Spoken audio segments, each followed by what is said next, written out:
All right, guys, welcome back to the Everything College Football Podcast. Today we're going to be breaking down 5 potential candidates to replace Ed Orgeron at LSU. It was announced on Sunday that him and the school have reached an agreement, a settlement of sorts, to let him coach out the rest of the year and then part ways, meaning a new face will be in charge in 2022. Not even 2 years removed from the 2019 15-0 team that won the national championship. Coach O's 49-17 all-time as the LSU head coach. And, of course, only 2 10-win seasons, and, of course, that one national championship. Looking at the first candidate, Billy Napier. This is my favorite to be the coach. I'd even go place money on this. I've been puzzling for years now why Napier's yet to make the jump to the Power 5 ranks, but I think waiting for the right job is most certainly the reasoning. I'd be baffled if this wasn't the right one for Napier. He's transformed the once bottom-of-the-barrel Louisiana Lafayette program to one of the best in the Group of 5. Raging Cajuns are 33-12 since the Tennessee native arrived, but more importantly has lofty experience under high-profile coaches. Billy Napier arrived at Louisiana Lafayette. These guys don't win games a lot at all. They don't really do anything all-time as a program. 7-7 his first year. Since then, none but double figures. The high-profile coaches, though, he's played for, or coached under. He spent a year under Jim McElwain at Colorado State as an OC. 5 seasons of work under Nick Saban. A few with Dabo Swinney early on the Clemson years. Saw Taj Boyd set records with him as the coordinator. Levi Lewis, the current Raging Cajun quarterback, he's progressed into a very good quarterback in his own right. Developing QBs, offenses. It's just what Napier does. Napier, he would have to move far. Lafayette is, nice little sharp 55 miles from Baton Rouge. And with him, that talent the Tigers can attract, though, this team would have no issues being competitive. I don't see any scenario really where he isn't to hire for Scott Woodward. Napier's clearly been waiting for the right job, and I think this one might be it, especially since he's been coaching in Louisiana for the last couple of years. This seems like the best possible hire, but here's a few other candidates. Luke Fickell, he's going to pop up in every head coaching search there is. He's the favorite to land the USC job. The Bearcats, they've unbelievably gotten better each and every year. They're now up to number 2 in the poll, legitimate playoff aspirations. Ever since he's arrived, though, they've considerably gotten better. He went 4-6 that first year, 4-6, 4-8. Fickell's 37-6 since then in his first year, mainly built around tough defense, strong running scheme. They excel at utilizing the inside zone. LSU's in need of getting back to being physical, and that's what the Cincy defense does on a per-play basis. Fickell, he's an Ohio native, though. He spent well over a decade on the staff of Ohio State.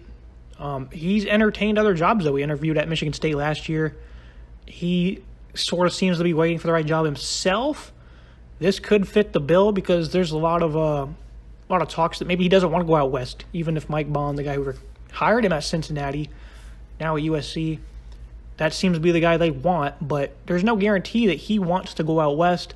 Maybe a nice little dip to the south in the bayou at LSU would be something he'd want to do more than go to USC. There's no doubt, though, that he's probably going to take one of those 2 jobs. I don't see any reason why he wouldn't. I do think that USC is still going to be the favorite to land him, but LSU, he could, if he wants to stay in this part of the country, then LSU would probably seem logical. Looking at Hugh Freeze. Freeze has won everywhere he's coached, where it be Lambeth, Arkansas State, Liberty currently. The peak of his coaching career seemed to come, though, when he was at Ole Miss. He showcased what he could do with top-notch talent. The results of them being Alabama's worst nightmare, really, over a 3-year stretch. From 2014 to 16, Rebels snagged 2 wins over the Tide.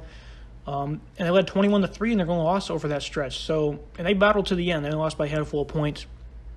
Freeze clearly still has his touch. As Liberty, they're playing physical, ball-hawking defense. Good offense, too, that gets a lot of different guys involved. Very balanced. The Oxford native provides plenty of upside. The NCAA violations from the past are inevitably behind him, I'd say. And if hired by LSU, would put him back in the conference he had much success in. Same division, that is, as well. A lot of those recruits, I guess, wasn't exactly fair. I don't remember the whole story on what happened to Ole Miss. I do think that the violations are the reason why he landed some of those top-notch recruits. You don't have to do that at LSU. You're going to attract talent regardless. So I think Hugh Freeze, they're definitely giving him a look. And at the 4th candidate, Jimbo Fisher.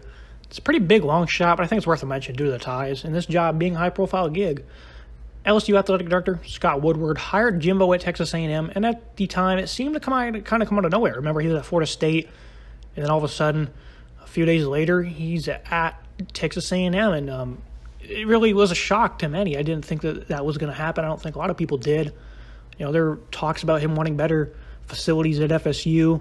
So looking back on it, maybe it was more expected. But he's built Texas A&M into a legit contending program, fresh off a win over Alabama, too. He seems thrilled to be in College Station. They're recruiting very well. The aforementioned facilities he really likes. He's highly paid, too, one of the higher paid coaches in the college football. LSU, though, they provide similar resources.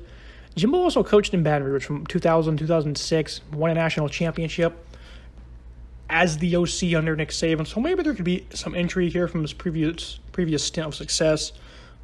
Maybe he really enjoyed living in that area and he would like to go back. Who knows? There's some of these personal qualities for some guys that maybe they want to take the job, maybe they don't. Kind of like Billy Napier. Maybe he doesn't want to live in Louisiana anymore. You never know.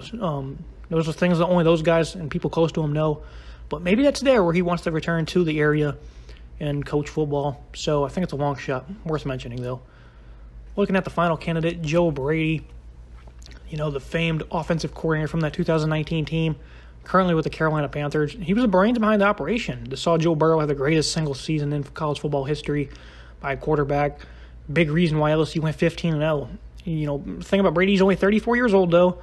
He's only been coaching since 2013. But it seems young offensive minds, especially ones that, worked along the likes of Sean Payton, are incredibly desirable. And with already reaching the level of success he has, it should pique the interest of many Eddies around the country. Brady, another one of those long shots, but the upside seems to kind of even it out. He doesn't have much experience as a coach. That's probably the big thing. But look, Sean McVay, for example, is very young himself, very successful head coach of the LA Rams.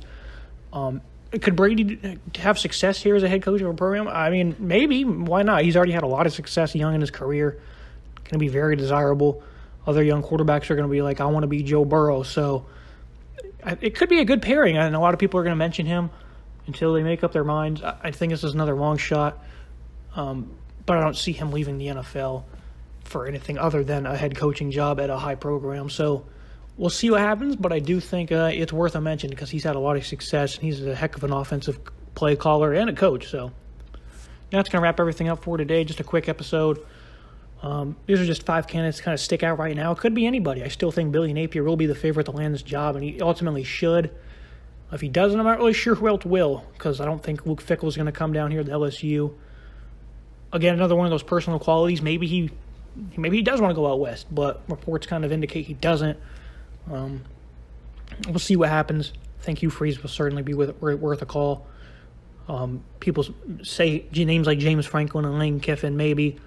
James Franklin, I think, is pretty happy at Penn State, and Lane Kiffin, I don't really think offensively they look good, but I don't know if defensively and all around toughness and physicality, I don't think he would be able to instill that in LSU, and that was the biggest problem over the last 2 years. So we'll see what happens, but those are my 5 candidates. Make sure you guys like, subscribe, leave a comment below on who you think will be the next head coach, and see you next time.